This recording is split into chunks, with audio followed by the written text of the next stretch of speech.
आज मैं आपको एक ऐसी सच्चाई बताने जा रही हूँ जिसे अगर आपने समझ लिया तो आपकी पूरी जिंदगी बदल सकती है। जरा सोचिए, अगर आपके घर में कोई ऐसा हो जो आपकी हर बात सुन रहा हो, हर एक शब्द, हर एक सोच, यहाँ तक कि आपके मन की बात भी, लेकिन वो दिखाई ना देता हो। और सबसे खतरनाक बात यह है, वो हर बात पर सिर्फ एक ही जवाब देता हो, तथास्तु।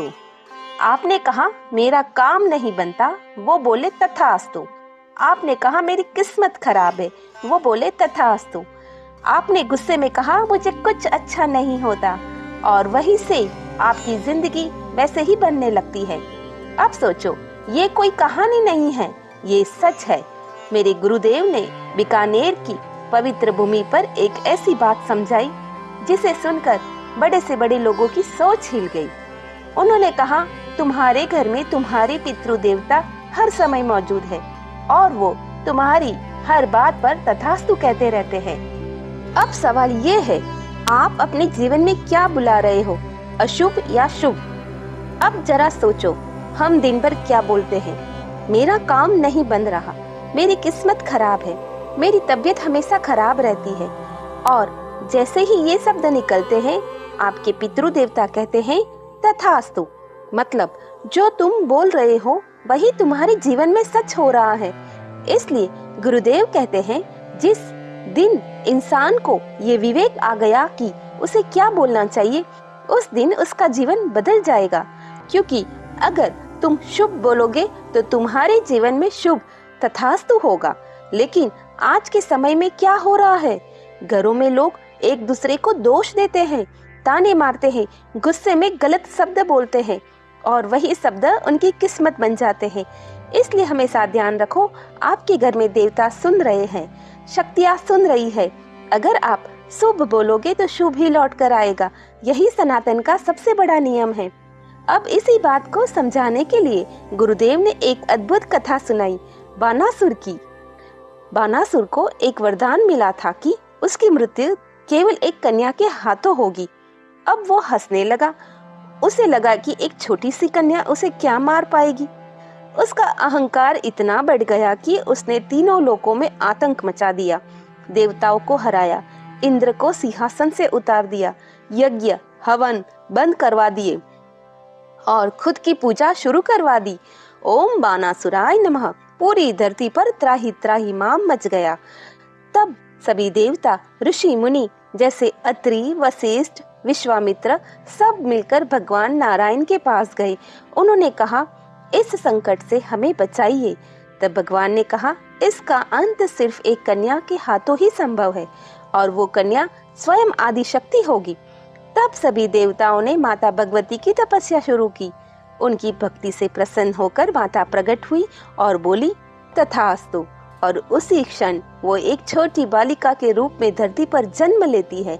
लेकिन लीला देखिए, जब माता कन्या रूप में आई तो उन्होंने अपना उद्देश्य याद नहीं रहा। उनके मन में भगवान शंकर के प्रति प्रेम जागा और वो उनकी तपस्या करने लगी। उनकी तपस्या से प्रसन्न होकर स्वयं भगवान शिव प्रकट हुए। विवाह का समय तय हुआ।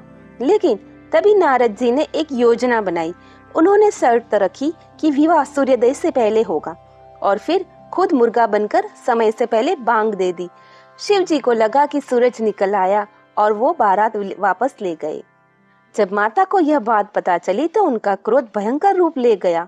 उसी समय बानासुर वहां आया और माता की सुंदरता को देखकर मोहित हो गया। उसने माता को अपमानजनक शब्द कहे और यही उसकी आखिरी गलती थी। माता ने उसी क्षण उसे पकड़कर एक ही प्रहर में उसका अंत कर दिया।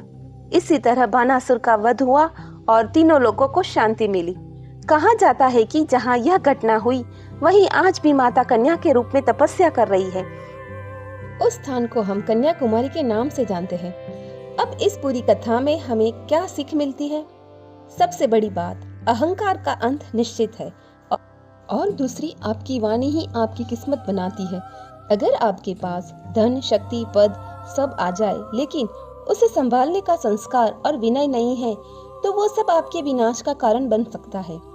इसलिए गुरुदेव कहते हैं, आपके पास कुछ हो या ना हो, लेकिन संस्कार और विनय जरूर होने चाहिए, क्योंकि वही आपको ऊंचा बनाते हैं, वही आपको बचाते हैं।